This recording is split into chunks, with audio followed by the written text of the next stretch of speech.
Eh bien, bonjour à tous. Aujourd'hui, vous êtes sur une nouvelle vidéo de chez Prestech et là, on va parler d'une nouvelle série. Donc, cette série s'intitule l'histoire de l'hardware. Et du coup, l'histoire de l'hardware, ça consiste en quoi? On va parler des choses dans le monde de l'hardware, on va les détailler et on va expliquer toute son histoire. Donc, aujourd'hui, dans ce premier épisode de cette série, on va parler du BIOS. Donc, le BIOS, on va parler de son histoire, de son arrivée, de ses améliorations ou pas et de plein d'autres choses. On va voir tout ça juste après, mais tout d'abord, on passe à l'intro.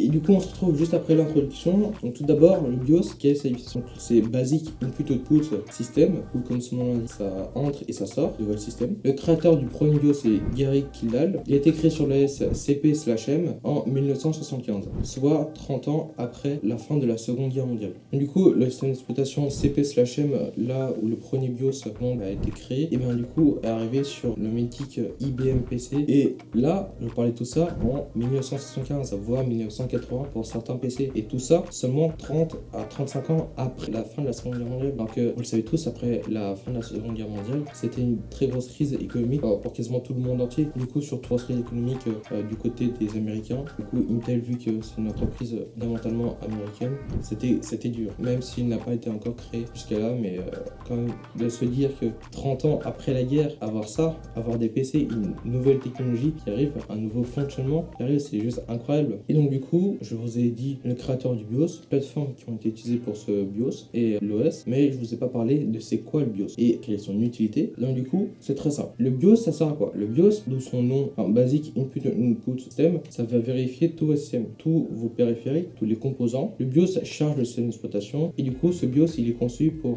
que l'utilisateur n'ait rien besoin de toucher, juste il appuie sur un bouton power, tout charge nickel et l'OS apparaît. Du coup, ça, c'est vraiment l'ère de tous les utilisateurs lambda. Ça veut dire que tout type de personnes peuvent avoir un PC et l'utiliser, que c'est très simple, c'est un système facile d'accès. Du coup, par la suite, après le BIOS, est arrivé l'UEFI. Son nom, c'est Unified Extensible Firmware Interface. Du coup, d'où son nom en français, interface micro-logiciel extensible unifié. Et du coup, l'UEFI, c'est quoi? C'est une version améliorée du BIOS. C'est sa nouvelle version. Comme je vous l'ai expliqué, le BIOS et l'UEFI sont deux types de micro-logiciels dans une carte mère. Donc d'ailleurs, je ne vous ai pas encore montré, mais là sur la carte mère, même sans avoir d'alimentation, le BIOS il peut être continuellement alimenté. Par quoi? Par cette petite pile là qu'on retrouve sur toutes les cartes mères, même sur les plus anciennes il y avait ça, même sur les cartes mères de PC portable, il y a une petite pile déportée qui fait que ça va charger le BIOS avant d'allumer tous les composants pour faire en sorte que tout votre système, tout le matériel des périphériques soit bien reconnu et vérifié par le BIOS. Et un truc intéressant à savoir, c'est que maintenant, sur les cartes mères, pas un BIOS, c'est un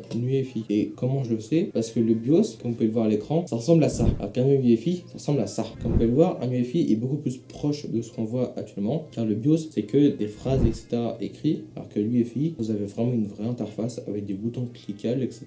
Ce qui veut dire que pour tout ce qui est overclocking, ou pour toutes les possibilités qu'on peut faire sur un BIOS, et tout modifier du coup, et bien du coup, on peut le faire. Alors qu'avec BIOS natif, on ne peut quasiment rien faire, si ce n'est charger quelques informations. Forcément, l'UEFI est la version au-dessus du BIOS, mais finalement, c'est seulement une nouvelle version, la V2, en théorie, et ben il n'y a pas vraiment de si grande différence. C'est différent, mais attends, pas tant que ça. Pourquoi? Parce que le BIOS est stocké dans des ROM, du coup mémoire morte. Le BIOS ne peut pas être modifié, ne peut pas être mis à niveau, alors que l'UEFI, on peut le mettre à niveau, on peut le changer directement d'une carte mère. Alors que du coup, quoi maintenant sur l'UEFI, on peut modifier et on peut le changer directement, parce que l'UEFI est stocké dans des mémoires flash, ou des mémoires qui peuvent être forcément modifiées. Alors que les mémoires mortes, on ne peut pas le faire. De plus, l'UEFI est basé sur le concept de pilote, où chaque périphérique a ses propres pilotes à son tour. Et du coup, maintenant vous savez ce que c'est l'UEFI et le BIOS, et finalement l'UEFI c'est le BIOS. Mais c'est un nouveau BIOS qui vous permet maintenant de changer la fréquence de votre processeur, de votre RAM, ou par exemple l'XMP, qui vous permet d'activer plein de fonctions que sur le BIOS on ne pourrait pas faire, car on ne peut pas le modifier comme je vous l'ai expliqué, car stocké sur des ROM, mémoire morte, alors que sur l'UEFI on peut le faire. Mais du coup, les constructeurs, ils disent souvent BIOS, mais entre parenthèses il est marqué UEFI. Et tout ça c'est quand même une grande innovation dans le monde de l'hardware et software, car ça a apporté plein de nouveautés sur les possibilités qu'on pouvait faire dans un PC. Du coup la vidéo touche à sa fin, mais malheureusement cette vidéo n'a pas été forcément très complète. J'ai essayé de simplifier au plus pour le BIOS et pour l'UEFI, les comparaisons et son histoire. Et du coup si vous voulez une vidéo beaucoup plus complète du BIOS ou toute autre vidéo sur l'histoire de l'hardware, n'hésitez pas à le mentionner dans les commentaires. N'hésitez pas à liker la vidéo et à s'abonner et à nous suivre sur nos réseaux sociaux. Instagram, TikTok et Twitch. Et du coup, je vous laisse sur ce. Et n'hésitez pas à regarder nos prochaines vidéos et nos anciennes vidéos et à vous abonner à notre chaîne. Au revoir.